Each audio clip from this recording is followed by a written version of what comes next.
الله تعالى عنهما وعنهم قال النبي صلى الله عليه وسلم من أخذ من الأرض شيئا بغير حقه خسف به يوم القيامة إلى 7 أراضين. وعن أبي هريرة رضي الله تعالى عنه قال رسول الله صلى الله عليه وسلم من أخذ شبرا من الأرض بغير حقه طوبقه يوم القيامة من 7 أراضين. ارشاد فرمایا حضور اکرم صلی اللہ علیہ وسلم نے، جو کسی کی زمین سے کچھ بھی تھوڑا سا بھی بغیر حق ناحق غصب کرے گا، خسف بھی یوم القیامہ، قیامت کے دن اس کو 7 زمینوں تک اس کو زمین میں دھسایا جائے گا۔ دوسری روایت میں یہ کہ ایک بالش زمین بھی کسی کی چھینے گا، غصب کرے گا، قبضہ کرے گا، تو قیامت کے دن 7 زمینیں اس کے گلے میں طوق بنا کر ڈالی جائیں گی۔ تیسری روایت میں ثم یطوقہ الی یوم القیامۃ حتی یقضی بین الناس،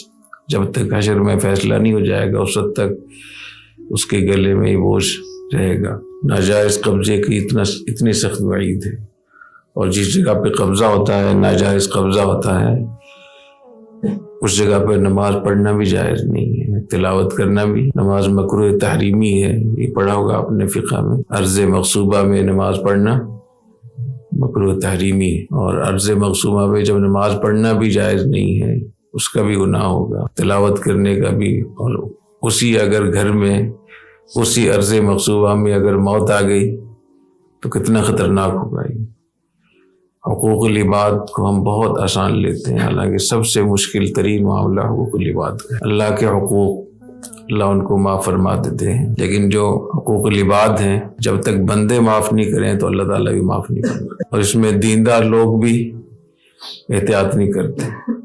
پتہ ہوتا ہے کہ اس علاقے میں قبضہ ہے، قبضہ مافیا سنا ہے نا، لینڈ مافیا اور قبضہ مافیا، تو پتہ ہے کہ پورا علاقہ قبضہ مافیا نے پوری اس کی سوسائٹی بنائی ہے، ناجائز قبضہ کر کے اس کی پلاٹنگ کر کے ہاؤسنگ سوسائٹی اسکیم بنا کے اس کو بھی بیچتے ہیں، اور اچھے خاصے دیندار لوگ بھی خریدتے ہیں۔ جب یہ پتہ ہے کہ قبضہ ہی ناجائز ہے، یہ شخص اس کا مالک ہی نہیں ہے، تو پھر کسی کی زمین پہ قبضہ کر کے اس کو بیچنا بھی ناجائز ہے، اس کو لینا بھی، اور وہاں رہنا بھی ناجائز ہے۔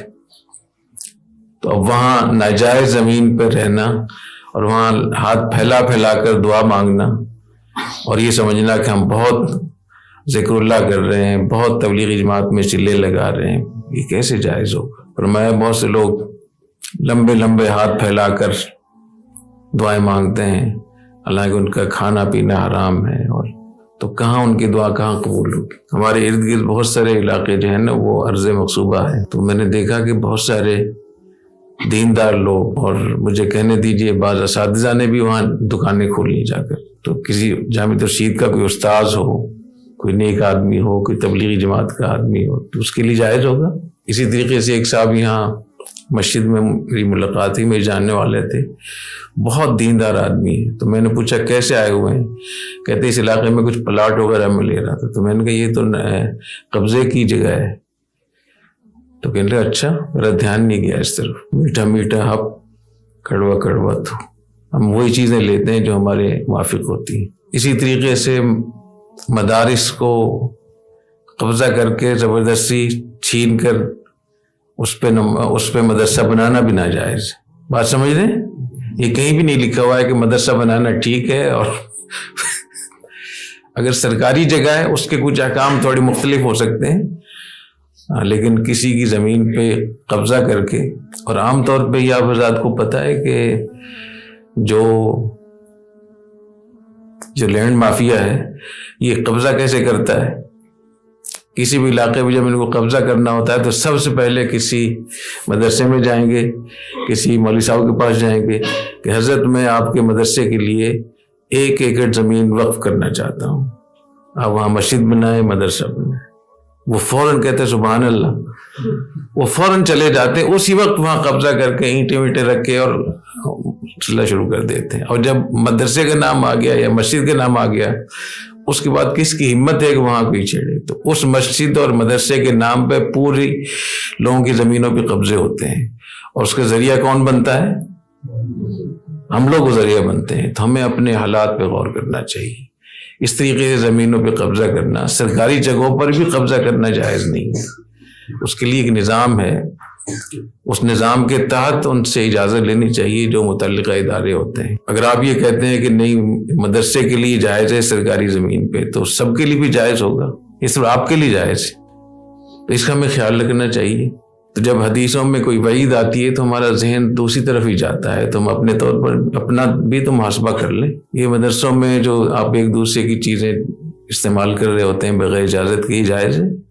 جب پتہ ہے کہ میں کسی ساتھی کا جوتا استعمال کروں گا بغیر اجازت کے تو اس کو پریشانی ہوگی، وہ ناراض ہوگا، اس کے باوجود اس کی جگہ پہ قبضہ کرنا جو مباح جگہ ہوتی ہے، جب کوئی آدمی وہاں بیٹھ جاتا ہے تو اس کی جگہ ہو جاتی ہے۔ پھر اگر وہ وہاں کوئی چیز رکھ کر واپس جاتا ہے اور واپس آنے کی اس کی نیت ہوتی ہے تو پھر اس جگہ پہ دوسری جگہ بیٹھنا صحیح نہیں۔ ایک دفعہ حرم شریف میں وہاں بیٹھے ہوئے تھے، تو عصر سے پہلے ہم گئے ہوئے تھے، تو مغرب کے بعد وہاں صفائی کرنے والے آ گئے، تو وہاں صفائی کے لیے کھڑے ہوئے، تو وہاں کچھ عرب حضرات تھے، وہ پہلے سے کوشش میں لگے ہوئے تھے کوئی جگہ ہمیں مل جائے، تو انہیں زبردستی ہماری جگہ پہ قبضہ کر لیا۔ تو میرے ساتھ تو میں تو ہٹ گیا، میں ان چیزوں میں نہیں پڑتا ہوں، بہت احتیاط کرتا ہوں، یعنی جھگڑے سے بہت بچنا چاہیے، حرمین شریفین میں تو بہت احتیاط کرنی چاہیے۔ تو وہ لوگ وہاں سارے اس میں بیٹھ گئے، تو میرے ساتھ جو گئے ہوئے تھے ساتھی، ان میں سے ایک نے کہا کہ نہیں میں تو یہاں اپنا حق نہیں چھوڑتا میں، تو وہ جا کر زبردستی ان کے اندر بیٹھ گئے، عربی بھی جانتے تھے وہ۔ انہوں نے ان سے کہا کہ آپ لوگ تو رہتے ہی ادھر ہیں، ہم تو کبھی کبھار ہمیں موقع ملتا ہے اور ہم یہاں مہمان ہوتے ہیں، تو آپ لوگوں کے یہاں میزبانی ایسی ہوتی کہ مہمان کی جگہ پہ قبضہ کر کے بیٹھ جانا، یہ آپ کے یہاں ایسی مہمان؟ کافی ان کو یہودیوں پہ یہ مسئلہ ہے کہ انہوں نے مسجد اقصیٰ پہ قبضہ کر رکھا ہے، تو آپ لوگوں نے مسجد حرام پہ قبضہ کیا۔ تو بات تو ایک ہی ہے، انہوں نے بھی قبضہ کیا، آپ نے بھی قبضہ کیا ہے۔ تو وہ حالانکہ وہ علماء بھی تھے، وہ جو عرب تھے وہاں کے اچھے خاصے مشائخ میں سے تھے، لیکن ان کے مشائخ کے ساتھ بھی تو لوگ ہوتے ہیں نا سارے، تو اللہ تعالیٰ طلبہ کی شر سے بچائے، تو انہوں نے زبردستی قبضہ کر لیا۔ تو وہ سنتے رہے، میں پیچھے کھڑا ہوا تھا، پھر انہوں نے پوچھا کہ آپ لوگ کہاں سے تعلق ہے آپ لوگوں کا؟ انہوں نے کہا کہ ہمارا طائف سے تعلق ہے، نحن من طائف۔ تو یہ ہمارے ساتھی وہ فوراً کھڑے ہو کہتے آپ سے مجھے کوئی گلہ نہیں، آپ نے ہمارے نبی کو وہاں سے نکالا تھا، تو میری کیا حیثیت ہے؟ وہ اتنے شرمندہ ہوئے، بار بار معذرت کی ہے، مجھ سے بھی آ کر معذرت کی، نہیں آپ لوگ بیٹھ جائیں، ہم جاتے ہیں یہاں سے۔ تو میرا عرض کرنے کا مقصد یہ ہے کہ حقوق العباد میں کہیں بھی نہیں لکھا ہوا ہے کہ اگر عالم ہوگا، مفتی ہوگا، مدرسے والا ہوگا، اس کو اللہ تعالیٰ کچھ نہیں کہیں گے، یہ کہیں بھی نہیں لکھا ہوا۔ تو خود ہمیں ایسا نہیں ہمیں کرنا چاہیے، اور خدا نخواستہ کبھی حکومتیں، سیکولر حکومتیں آتی ہیں یا اور مسائل ہوتے ہیں تو ان کے پاس تو یہی بہانہ ہوگا کہ مسجد بھی غیر قانونی ہے، مسجد میں مدرسہ بھی غیر قانونی ہے، لہٰذا ان کو گراؤ۔ تو ہم کیوں مواقع دیتے ہیں؟ اور اگر ہم ذریعہ بنتے ہیں لینڈ مافیا کے لیے، قبضہ مافیا کے لیے، یہ تو اور ڈبل گناہ ہوگا، دوہرا۔ اگر کوئی بھی آدمی آپ کے پاس آ جائے نا اور اچانک کوئی بہت بڑی آفر کرے، سمجھے کوئی مسئلہ ہوگا اس میں۔ یہاں قریب میں جو مسجد بنی ہوئی ہے، تو یہ مسجد ایسے ہی مزدور لوگ تھے یہاں ہمارے سامنے، تو انہوں نے یہاں کچھ اینٹیں جمع کر کے نماز پڑھنا شروع کر دی، اس کے بعد چلتے چلتے لوگوں نے وہاں کچھ مسجد بنا دی، اور کسی سے پوچھا نہیں جو اس کا مالک تھا۔ پھر یہاں سے بھی کوئی ساتھی استاد یہاں نماز پڑھانے کے لیے جاتے رہے، پھر ہم نے اس مالک کو ڈھونڈ کر ان سے خود پوچھا ہم نے کہ آپ اس کی اجازت دیتے ہیں تو یہاں سے جائے گا کوئی ساتھی نماز پڑھانے، تو انہوں نے کہا نہیں میری طرف سے اجازت۔ تو اس کا ہمیں خیال رکھنا چاہیے، دوسروں کی جگہوں پہ قبضہ کرنا، وہاں پھر مسجد بنانا، مدرسہ بنانا، یہ شرعاً ٹھیک نہیں، اور قبضے کے لیے ذریعہ بننا یہ بھی ٹھیک نہیں ہے، اپنے ساتھیوں کی جگہ پہ قبضہ کرنا یہ بھی ٹھیک نہیں، اور وہ گناہ جس کو لوگ ثواب سمجھیں کہ پھر اس سے بھی بڑا گناہ ہو جاتا ہے۔ ایک آدمی گناہ کو گناہ سمجھ رہا ہے، اس کا تو اتنا مسئلہ نہیں، وہ توبہ کر لے گا، لیکن جو گناہ کو ثواب سمجھ رہا ہے اس کا زیادہ، اس میں احتیاط کرنی چاہیے۔ سبحانک اللہم و بحمدک، اشہد ان لا الہ الا انت، استغفرک۔